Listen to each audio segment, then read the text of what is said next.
Hello बच्चों, कैसे हैं। चलिए आज हम ज्योमेट्रिकल आइसोमर के जो टॉपिक बचे थे उसको आज हम कंप्लीट करने वाले हैं।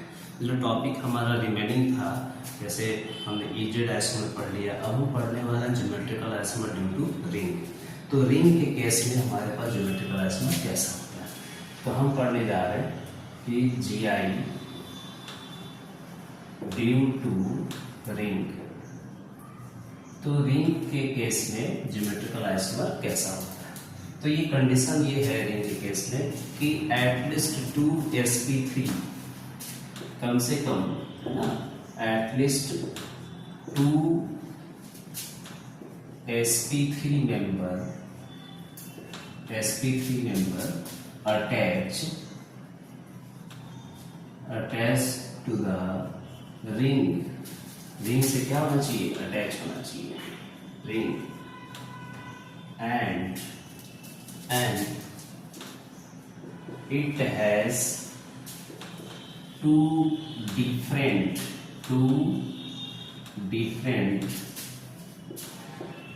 substituent attach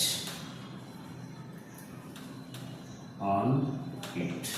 तो जो sp3 मेंबर होगा उससे हमारा 2 डिफरेंट सब्सटेंट भी अटैच होना चाहिए। जैसे मान लीजिए अगर हमने किसी रिंग की बात करी, जो ये साइक्लिक रिंग है, इससे जो भी मेंबर ये अटैच होगा ये sp3 होगा। अगर इस sp3 से हमने कहा कि ये CH3 है और ये H है, ये मेरे पास CH3 है, ये H है, तो ये एक तरह के किस फॉर्म में आ रहा है, सीस। तो मैं इसका एक और बना सकता हूँ कि ये मेरे पास कुछ ऐसा हो सकता है, ये CH3H हो और ये मेरे पास CH3H। तो ये क्या हो जाएगा बच्चों, ट्रांस, और ये क्या हो जाएगा, सीस। तो जब कभी भी हम बात करते हैं सीस और ट्रांस की, और इसमें जब आप डायमेंशन देखते होंगे, हमारे पास एक ऐसा sp3 मेंबर है, तो इस साइक्लिक रिंग में जो sp3 जो ये अटैच हो रहे हैं, इसे हम बोर्ड से बाहर बनाएंगे, और मैं इसे बोल रहा हूँ वेड्ज, और एक में बना रहा हूं डैश। तो ये मेरे पास ऐसा हो जाएगा, ये भी हो गया क्या, वेड्ज, और ये हो गया डैश। ठीक है, तो जो वेड्ज है उसको उस पे हमने मिथाइल कर दिया ऐसे, ये H हो गया। तो ये मेरे पास क्या है, सीस फॉर्म में। मैं इसी का ट्रांसफॉर्म जब बनाऊंगा तो ये मेरे पास आ जाएगा मेंबर्ड में इस तरह से। ये जो हमारे पास आ जाएगा ऊपर की तरफ में बना दूं, एक को हमने नीचे बना दिया, CH3 को हमने नीचे कर दिया। ठीक है, और ये हमने कहा कि यहाँ पे H लगाया है। ठीक है, देखिए ये हो गया CH3 और ये हो गया H। तो ये क्या फॉर्म होगा, इसको हम बोलेंगे ये तो सीस है और ये वाला क्या है, ट्रांस है। तो जब कभी भी रिंग से sp3 कार्बन sp3 अटैच होगा, sp3 होगा, तो ही हम इसलिए सीस और ट्रांस बोल सकते हैं। एटलीस्ट हमारे पास क्या होना चाहिए, 2 sp3 होना चाहिए। अगर 2 sp3 होगा तो ही हम बोलेंगे कि उसमें स्टीरिक सेंटर है। इस रिंग से हमने ऐसा बना दिया, क्या ये GI शो करेगा, बिल्कुल शो करेगा, क्योंकि जो कार्बन है वो कैसा है, sp3 है। तो जब कभी भी sp3 हमारा कम से कम 2 हो जाए तो ये GI शो करेंगे, है ना। तो GI शो करने के लिए इम्पोर्टेंट क्या है कि हमारे पास इस तरह का कोई कंपाउंड आना चाहिए। ठीक है, एक रिंग ऐसा भी आ सकता है, मान लीजिए हमने कुछ ऐसा बनाया, 2 मेंबर लगा दिया, डबल बॉन्ड C लगा दिया, मैं क्या ये GI शो करेगा, बताइए। तो ये तो GI शो नहीं करेगा क्योंकि सेम हो गया, लेकिन ये GI शो करेगा ड्यू टू रिंग। तो it will show GI due to ring. ये क्या हो सकता है, रिंग के वजह से GI शो करेगा। क्या मेरी बात क्लियर आ रही है ना। रिंग के वजह से ये क्या हो रहा है, GI शो कर रहे हैं, है ना, क्लियर हो रही। तो रिंग की वजह से हम देख पा रहे हैं कि GI शो करता है। ठीक है, तो एटलीस्ट रिंग में क्या होना चाहिए, किसी भी साइक्लिक रिंग में, साइक्लिक मेंबर में 2 कम से कम हमारा sp3 होगा तो GI शो करेगा। क्लियर होगी बात। चलिए तो जीआई होने की कंडीशन बिल्कुल मैं आपको सिंपल और आसान एवं आपको बताने जा रहा हूँ कि कैसे हमारा जीआई शो करता होगा। ठीक है, देखिए अब जो हमारे पास आएगा topic GI due to double bond inside the cycle inside the ring. Double bond हमारा कहाँ देखना है? रिंग के अंदर। तो अब हमारे पास जो दूसरा टॉपिक है इसी का कि GI due to double bond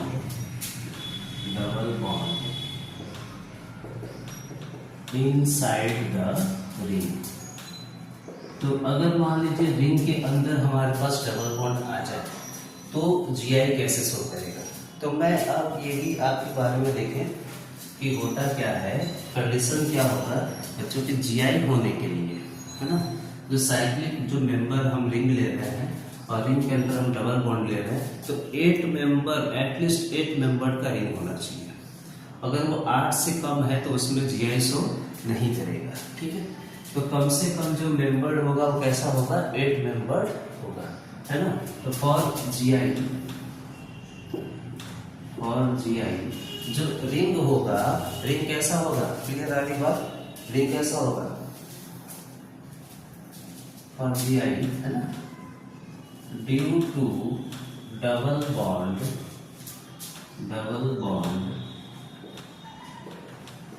inside the ring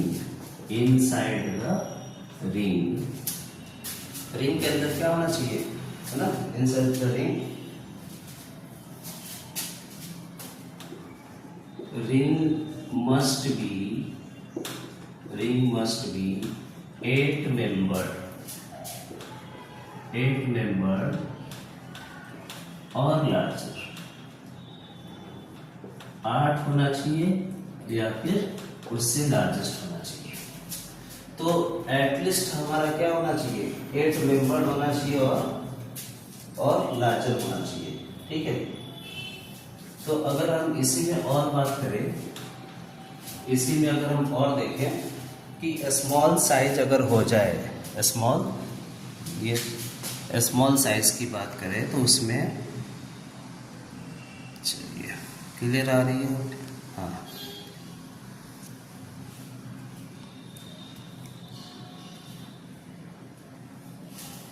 ठीक है। तो फॉर क्या होना चाहिए? Small size, for small size, है ना, for small size ring trans जो आइसोमर होंगे, है ना, for small size of ring trans isomer is highly unstable। जो ट्रांस आइसोमर होगा वो क्या होगा? हाईली अनस्टेबल होगा। क्लियर आ रही बात? Unstable and does not exist. और क्या होगा? एंड डज नॉट एग्जिस्ट, उसमें किसी तरह का क्या होगा? पाया नहीं जाएगा, है ना। क्लियर आ रही बात? देखिए, ठीक है, and does not exist due to angle strain, ठीक है। तो एंगल स्ट्रेन होने की वजह से उसमें क्या होगा? अगर वो स्मॉल रिंग होगा तो उसमें ट्रांस हाईली अनस्टेबल होंगे।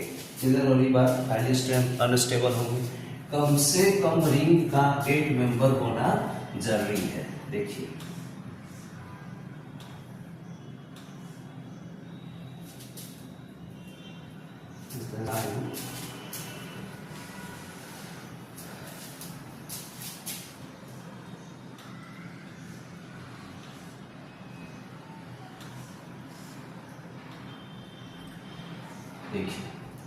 ये मेरे पास क्या हो गया? शीश दोनों पे जो एच है, एच ये क्या हो गए? बाहर। ठीक है, तो जो 8 मेंबर से अगर हम कम की बात करेंगे ना, 8 मेंबर से कम की बात करेंगे तो वहां पे स्टेबिलिटी नहीं होती है। अगर 8 मेंबर में देखा जाए तो शीश और ट्रांस दोनों ही स्टेबल होते हैं, है ना। तो हम यहाँ रीजन एक और बातें हम लिखे, चलिए ये बातें हो गई।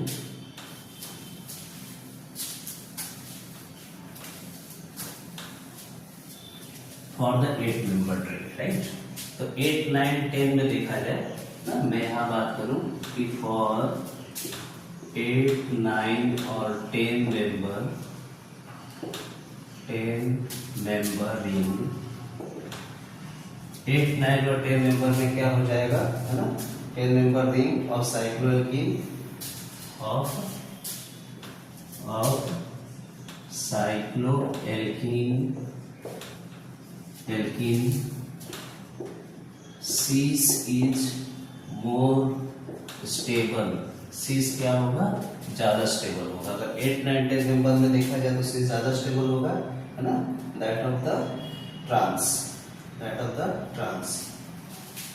ठीक है, स्टेबल होगा, है ना, दैट ऑफ द ट्रांस। और 11 मेंबर से ज्यादा हो जाए, है ना, 11 member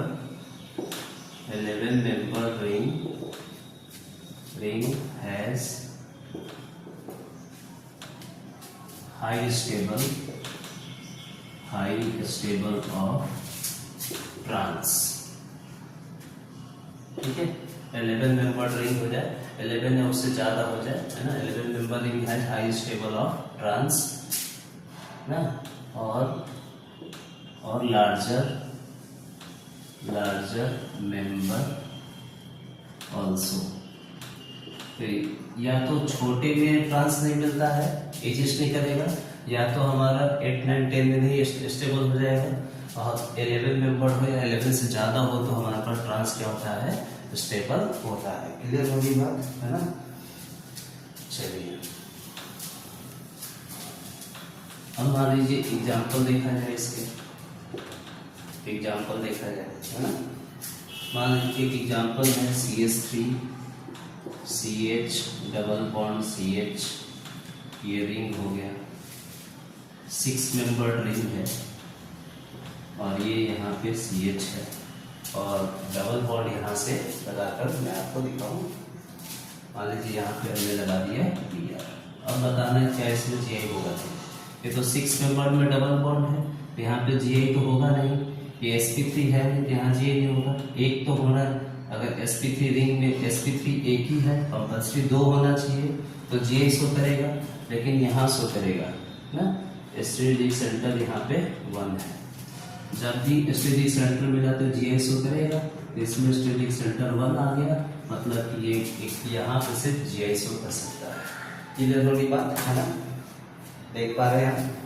दूसरा एग्जाम्पल देखिए, CH3 CH double bond CH, मान लीजिए मैंने रिंग कुछ ऐसा लिया,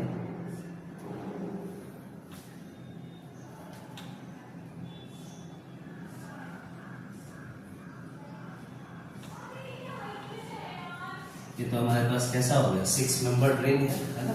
हम इसको 8 मेंबर रिंग बना लें, 8 मेंबर रिंग की तरफ ले चले, है ना।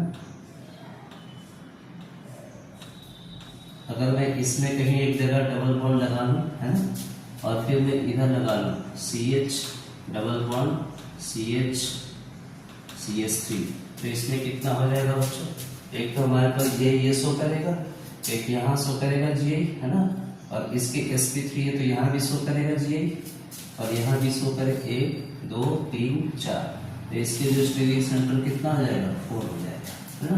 तो रिंग की वजह से भी Gi शो करेगा, और इसमें यहाँ भी शो कर रहा है, तो हम देख पा रहे हैं कि Gi कैसे शो कर रहा है, ठीक है। तो डबल बॉन्ड में भी हम देख पा रहे हैं, क्यों है कि नहीं, देखिए क्लियर आ रही बात, ओके। अब मेरे पास इसमें जो रिंग है, क्लियर हुआ। और एग्जाम्पल दिया है,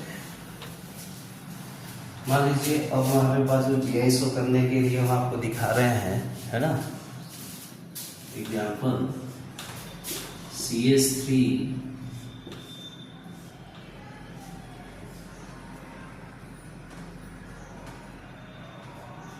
क्या ये Gi शो करेगा, बिल्कुल, क्योंकि जो लोन पेयर होता है, lone pair also consider a group, तो लोन पेयर को भी हम क्या कंसिडर करते हैं, ग्रुप कंसिडर करते हैं। है ना। तो इसके लिए भी इसका भी ऐसी है और स्टोरेज सेंटर है, तो ये भी क्या करेगा, GI शो करेगा। अगर मैं इसी डायग्राम को कुछ ऐसे बना दूं और यहाँ H लिखा हुआ है, CH3H, मान लीजिए लोन पेयर में यहाँ दिखा दूं, H यहाँ दिखा दूं, है ना, क्लियर वाली बात। अगले फिगर में हमने इसको कुछ ऐसा दिखा दिया, देखिए लोन पेयर यहाँ दिखा दूं, H ऊपर दिखा दूं, CH3 और ये H, क्लियर है बात, बन जाएगा ऐसा, है ना। तो जब कभी भी आपका लोन पेयर और H ऑपोजिट होगा तो इसको हम साइन बोलते हैं और इसको हम एंटी बोलते हैं। तो इसमें क्या चलेगा, साइन और एंटी चलेगा, ठीक है, क्लियर हो गया बात, है ना, चलेगा ऐसा।